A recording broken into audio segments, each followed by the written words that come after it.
Yeah, my announcement said I didn't have anything. I don't have any new HPC type of results to share, so it's really up to you. If you have any questions I can answer or general discussions. Otherwise, it might be a short meeting. Oh, no, I have a question. I'm reading, since I told you I will be in Germany in 2 weeks, attending the meeting in climate, German Climate Institute. And they asked me to talk about new features in HDF5. And I said, okay, I will kind of tell what the HDF Group was doing recently, features that released. So I need to clarify a few things because I found documentation very hard to digest. Mhm. So, uh, so may I go ahead? Yeah, go ahead.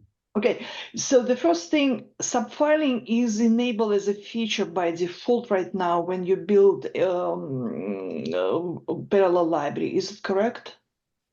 Did we change that, Dana? We, I uh, don't remember. I thought that we did not change that. yeah, I think it's no, I don't think it's on by default. Even if you do parallel, it's still off by default, if I remember, because we had But issues. what confused me, there was a post on forum that you, Scott, replied on Windows. User had a problem, and you said make sure that you disable subfiling.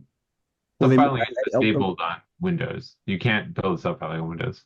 right, Uh, and I wasn't sure if they enabled it. You know, you can enable it if you want, but it should fail. so it That was clear yeah, from that exchange if it's by default is on uh, or but he the user might have turned it on. I didn't know for sure. okay, so I should look in configure file. That's what suggestion is. I'm pretty Yes. sure, yeah, but I'm pretty Pretty sure sure it's it's off by default. yeah, we Oh, by didn't default. Okay. because we had some problems with compilers that didn't handle subfiling, and we didn't want to bypass those. It I think also requires C11, so we yeah, didn't want to inflict that on people. C11, yeah, I know. So another question is, I know, Scott, you told that you have more results and you're publishing it. Can I have any reference to point people so they are on alert to see those results? How I can deal with it? Or we yes, can. I can give you a link to. I think it's submitted. I think Okay, I'll give you the link. okay, thank you. Mhm. And then, do I understand correctly that current implementation does not use selection IO yet? Of subfiling, Yeah. it uses vector IO. Vector IO and selection IO. Okay. Yeah, It uses vector IO and it does not use VFD layer. It uses directly P threads, P write and P read, right? I mean it's a VFD. It is Is implemented as a VFD, but it does its own IO. right. No. It is not you. It doesn't use POSIX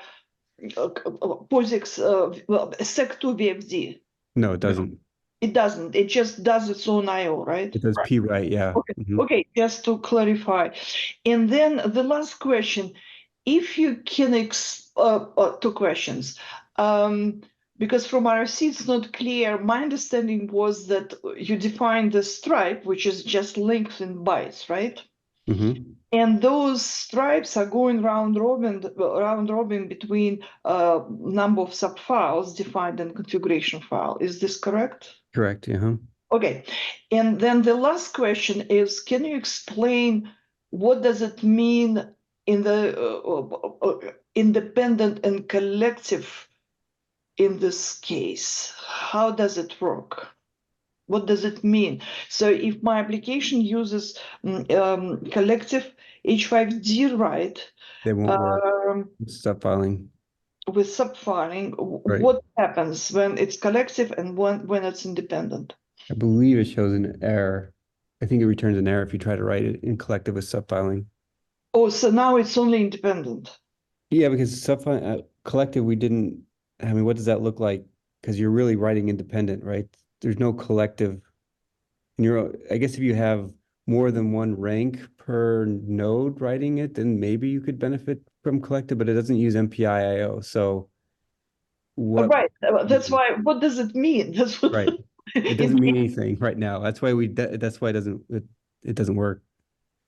But what does it mean it doesn't work? So if I use subfiling feature, I cannot use, by default, it's independent rights, right? Right. If you switch it to collective and you load the subfiling, it should give an error. Okay, was it tested? I believe it is. Okay. I'd have to check. Okay, and then the last question is, are there any, so user guide is kind of helpful, but it doesn't talk about implementation Mhm. details. Are there any plans to update RFC? I think we updated a little bit, but we don't plan to update it any further. I think we updated it since, I mean, the original implementation we added to what we changed, but beyond that, no. Really, the user guide should be updated. I'm not a fan of updating RFCs to try to keep them in line with current behavior. That's a ridiculous game. It should be once a feature is implemented, it should be the user guide. No, but how it's implemented for maintainers of the library? This is different document, right? That's a different document, but I don't think that like updating. I'm not a big fan of updating RFCs. Okay, then don't pick up on my words. Whatever is where I can find implementation details for maintenance. This is RFC. And it Because should be relatively, what? right now, maybe I didn't finish reading RFC. It doesn't tell what was implemented. For example, details I ask, I couldn't figure out from documentation. Okay, In the user's guide, doesn't the user's guide not say that it doesn't support collective? It should if it doesn't. it may be. Now I will, it says it has, I don't know if it says or not. I need to carefully, look through this. But I think you answered all my questions. Thank you.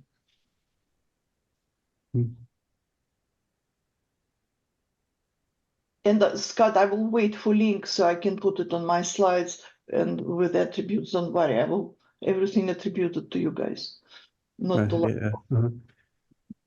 I wish so it's in 2 weeks. I don't know if I can run. I might be able to get some more or subfiling results. Currently have they're kind of old, but Looking at, first of all, I was running some experiments, not with subfiling, but at NERSC, right? My own experience tells me it really depends what you're doing and many factors affect. So yes, there's a feature, try it, experiment with it, try to understand why it behaves this way, contact TG for more questions if you have, because it's really, it depends on the system. It depends on application pattern. It depends on your memory access. I had interesting caching effect that gave me beautiful performance, which was not true. So, you mean with subfiling? oh no, with No. with multi-threading, yeah. Oh, multi-threading. Okay. Yeah, but then when I eliminate it, so I get real numbers. So it really behavior is it really depends on on the system and what your application is doing. So I'm not really concerned about numbers. Just if people ask, Scott. So if you have a chance, I'll appreciate it.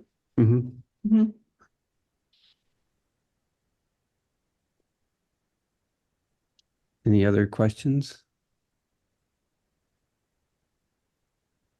I mean, I can talk. I will put a couple of links in the chat. So I briefly talked about this before everyone was in, but we are charging ahead on plans for the HDF5 user group meeting 2024. It's in August in Chicago. So we have a call for proposals live on that link. You can get to it. There's other information about where it's held and everything. So we look forward to seeing everyone there. And then on May 3rd, we have a webinar planned. It's the H5 RDM Toolbox, a Python research data management toolbox for HDF5. So that will happen on May 3rd, and there's more information on the link in the chat. And for the recording, I'll put these links in the description as well, so you can take a look at it later. Thanks, Scott. Was the recording of last week's meeting made public? It will be. It will be. Okay, thank you. That would be on me. Yeah, I must have, when I go to post this one, I'll see I didn't do last week's, and I'll get last week's up shortly. Sorry about that.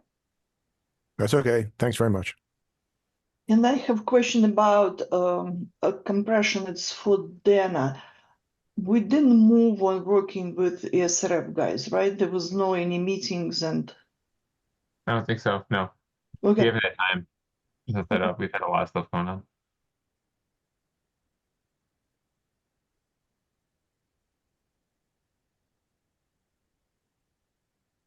Dana, do you have anything else to do? You No, I don't think so. I mean, we had the release, but that's kind of like the only new.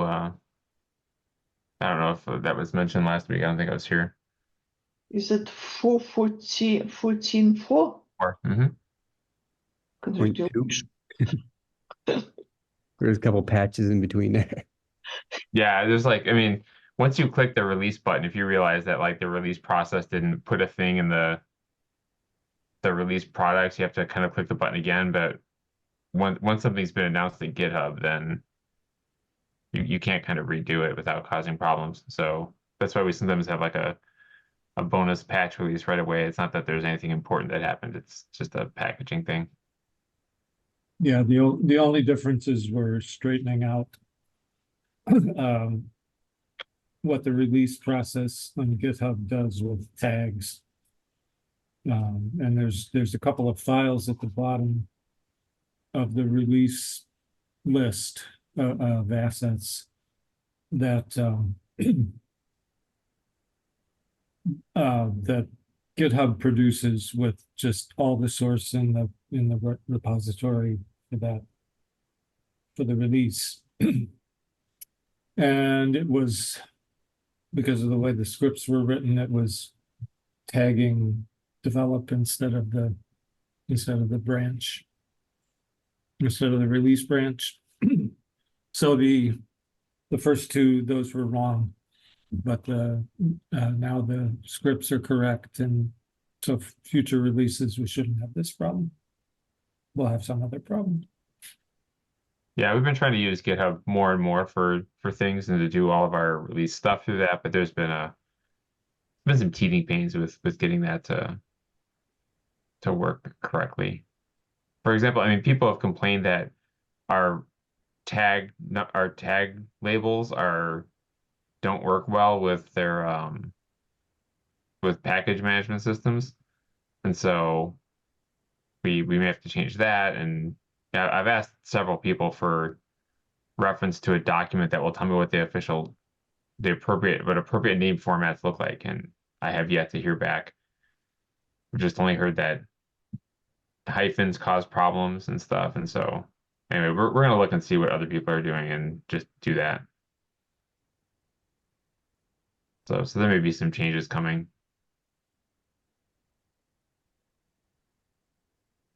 Yeah, I made a mistake of releasing a CGNS release. Boy, it was only like 15 minutes. And then I didn't think anybody would notice that, but yes, they noticed it quickly.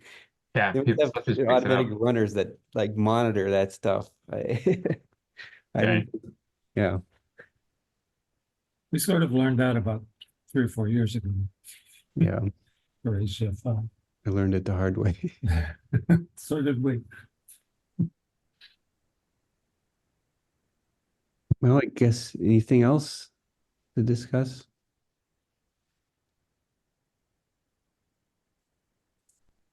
Oh, I should probably mention, so I mean, there's a couple of things, right? So one is, so the CVE issues that we fixed in 1.14.4, there's a bunch of them.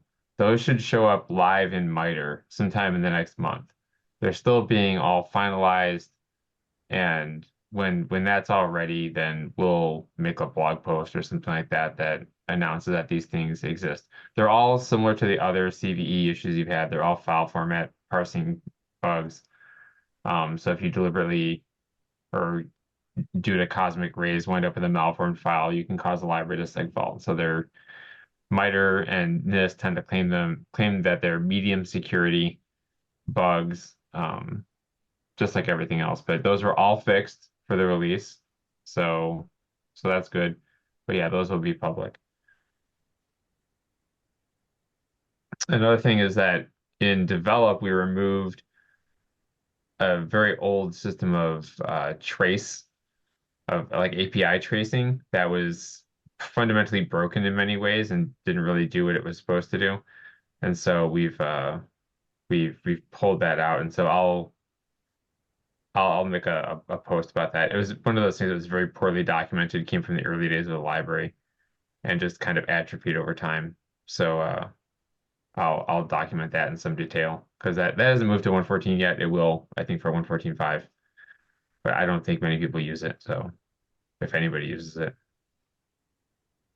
I think there were a lot of performance improvements for the type conversion, right? Oh yeah, there's a couple of things that were in the release for that improved performance. There's Neil did some work to improve the efficiency of flushing individual objects.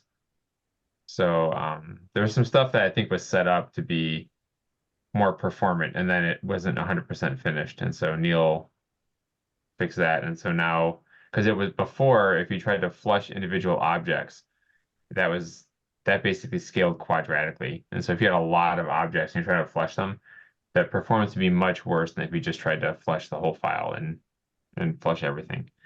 So we fixed that.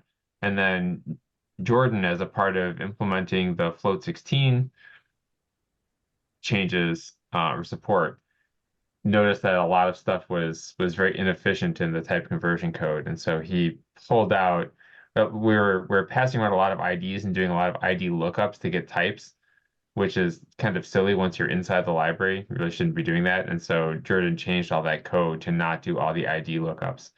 And so you can get some, it depends on what you're doing, whether or not you have hardware support for that conversion or whether you're doing stuff in software. But in some cases, you can get some pretty dramatic improvements in the type conversion efficiency because you don't have to do a lot of ID lookups. Like if you have complicated compounds and stuff like that, you can get like 100-time improvements in type conversion speed. So, but for many things, you're going to get much more modest improvements. But it's some nice cleanup and it simplifies the code. Yeah, that reminds me, I need to run with the newest release compared to the older releases. My little see how it stands. Oh yeah. Maybe changes. Mm-hmm.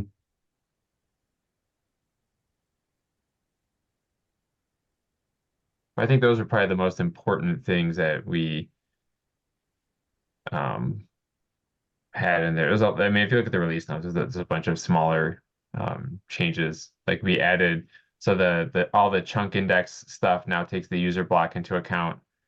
We relaxed the page buffer settings so it doesn't cause errors. If you try to set page buffering in the FAPL and it's not a page buffered file, if the file wasn't set up to do page aggregation for metadata, then before that would be considered an error.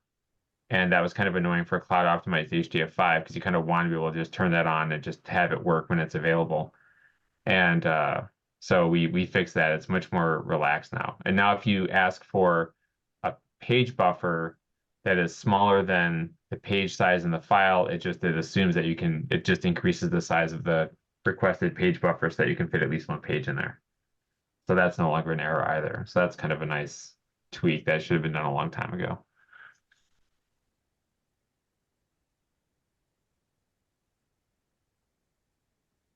No, I can go look and let me crack open the release notes and see what else is in there that's worth talking about. Those are the most important things off the top of my head. I don't think there's a lot I don't HPC wise either. I don't think we did much with subfiling for this release. Yeah, I mean, I feel like there was a bunch of stuff that we did, but it was really like just fixing random bugs and CVE issues and let's see here. 14.4.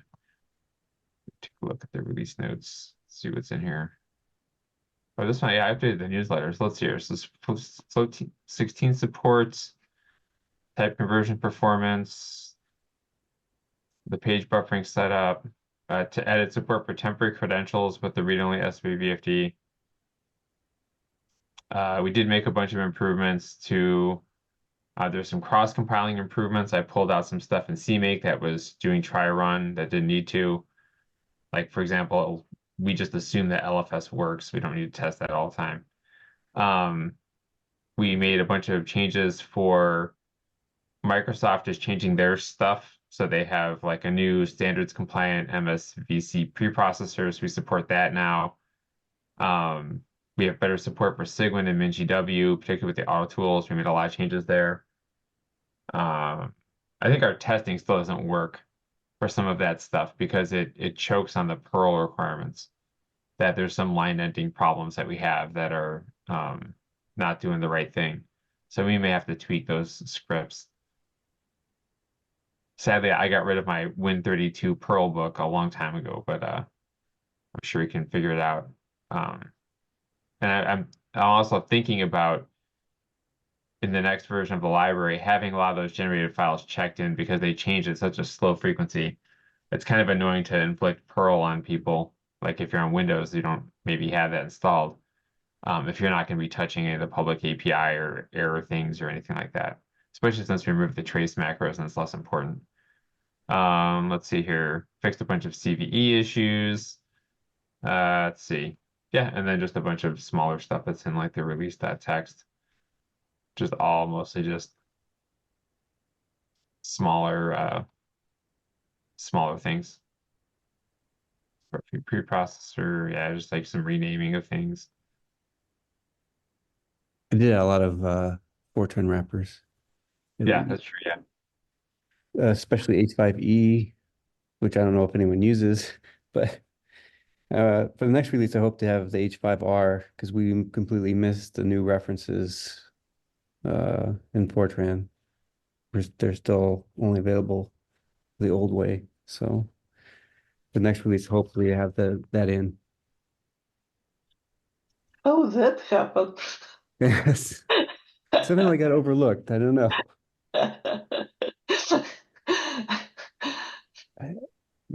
I have mostly having issues with passing some of the pointers, but we'll see. I wrote on C, probably it's the time I left, and that's why it was dropped on the floor. Because I finished C APIs. Yeah. Or converting that code.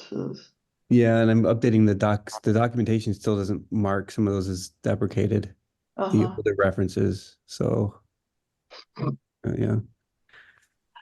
So that hopefully the next release will have them. But people using them, right? Oh, the old ones. There's no way they can use the new one from Fortran. But in C, do we know if someone using C except devs? We don't know. Okay. The net CDF, I think, I don't know what they're using.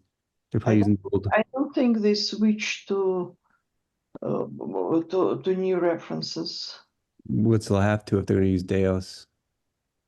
Yeah, but if they use the Deos Net CDF library was special one, right? Yes. I don't think my changes ever made it back to the. Net They were CDF. doing POSIX calls that read the magic number at Mm-hmm. the beginning of the file to see if it was an HDF5 file. I think that's still sitting. Okay, anything else from anybody else? I guess we can end a little early. One of the other things that there's like two other things I had mentioned for this release. One is that we did go through and we fixed a lot of random issues that were showing up in C-. So, a lot of these weren't actual problems. Many of them were just problems with like the filter that we use to scrub out random things that MPI drops in and stuff like that. But we cleaned up a lot of that. So C- is much more green than it used to be. And one of the other things that we tried to do for this release is we spent a lot of time trying to fix F-sanitize issues. So in general, we didn't really have, I think we had like one memory leak that we fixed, but there were some things that the F-sanitize equals address was picking up as uninitialized. So we fixed a bunch of that. And then there are a bunch of we tried to prioritize issues that cause seg faults. that even if they weren't reported as CVEs, and so we fixed a lot of that stuff for this. So there's a lot of minor bug fixes with like edge conditions and API calls and things like that that we tried to fix. And we still have a bunch of OSS fuzz issues that are open, and our plan is to fix those for 114.5 and have it be fsanitized clean and OSS fuzz clean and continue to have no open CVE issues.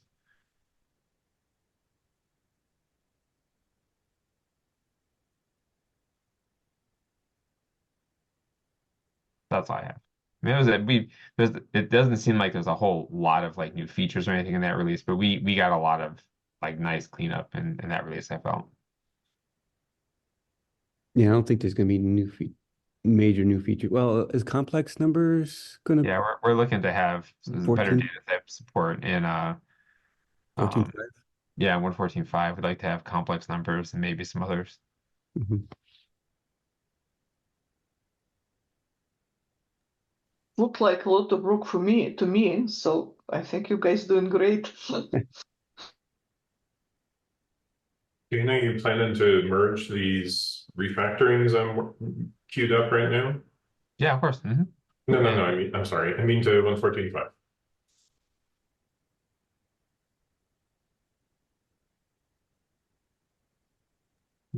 It shouldn't go. 114 branch is separate, right? It's not developed I branch. can't hear Dana. Yeah, Oh, keep us waiting. can you hear? But I can hear you.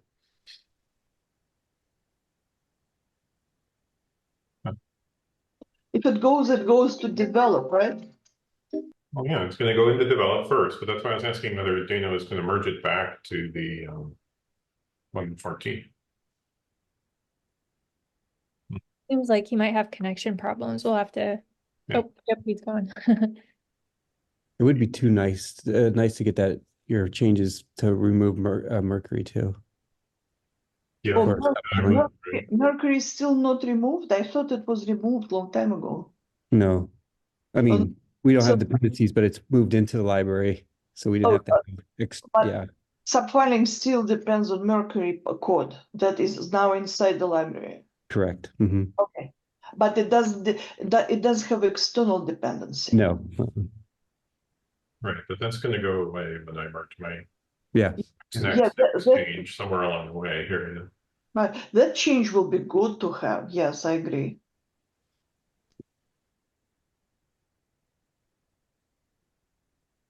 Okay, well, I guess It's not coming back. I think Dana's That's fine. data dropped off. All right. All right, yeah, thank you, Scott. So I think it's next week we'll have one of the rare fifth Tuesdays in a month. So Garrett has already been talking about, he has content planned. I don't know what it is, but I expect we'll get that advertised early as he's been turning it over in his head for a while. So thanks everyone for coming today, and we'll see you next week for Garrett. Thank you. We'll Right. come. Bye-bye. Bye. Mhm.